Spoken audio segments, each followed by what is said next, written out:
Hey there, welcome to this video. I'm going to show you how to do this, where we just kind of paint in an image so we can do a kind of a cool before and after. It's pretty simple with a layer mask and a brush. Let's jump in now to find out how. Alright, so let's open our two images that we're going to be blending. Let's go to File Open, and in your exercise files, go to O5 Selections and Masking. We're going to open up these two, Layer Mask 1 and 2. It's a before and after renovation. Okay, so first of all, let's be on O2, the finished version. Let's grab the Move tool, click, hold, drag up to this tab, wait, drag it down, and line it up. Okay, let's be all serious about this and name the layers. I've double-clicked the word layer 1, and let's call this one new. Double-click the background and call it alt. Let's have the new layer selected. Now for this blend, we're using a layer mask, but what we've done in the past is we've used something like the selection tool, okay, the rectangle marquee tool to make a selection, or the quick mask selection, or the quick selection tool. We made a selection first and then clicked on this button here.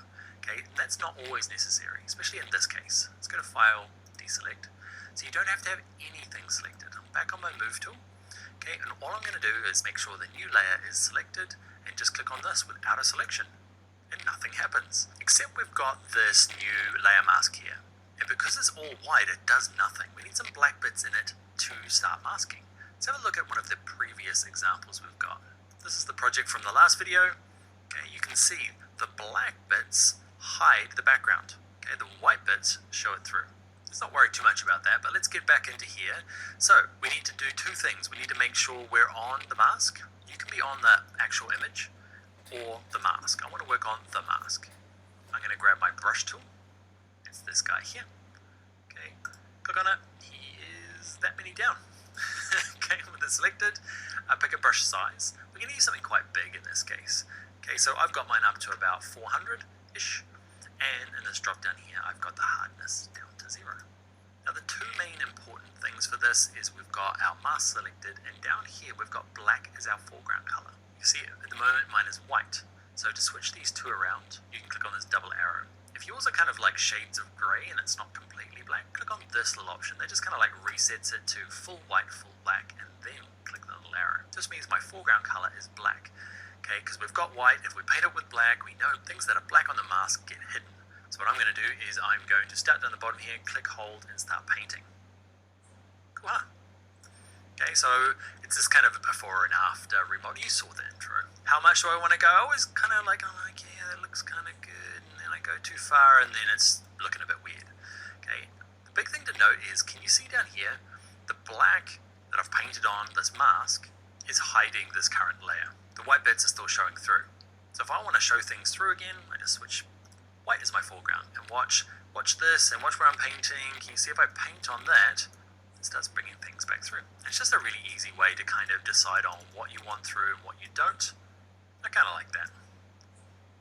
I might switch to black again and just paint out that bit there. So that's a really easy way to blend two images together. Make sure they're on top of each other. The top one, add a layer mask with no selection, and then just paint on it with black. If you need to bring stuff back, paint on with white. Now, I hope it's not too nerdy for you this earlier in the course, okay, but it's a really handy thing just to blend images. And one thing that might catch you out though is you can see this kind of like white box around the mask. Now it's on the image, now it's on the mask, now it's on the image. So when I'm working on my layer mask, it's going to work perfectly. But when you say save this document and reopen it up, it's probably going to be back over here on the layer. Now if I'm on my layer and I use my brush tool and I make sure it's on black, okay, guess, well, this is going to happen. Okay, you're like, oh, I'm painting out. Huh, I'm just going to switch it back and paint it with white. You can see my little layer there. You've actually just painted black and white on top of it. And you really need to hope you've got an edit, step backwards. Edit, step backwards, edit, step backwards. If you want too many, step forwards.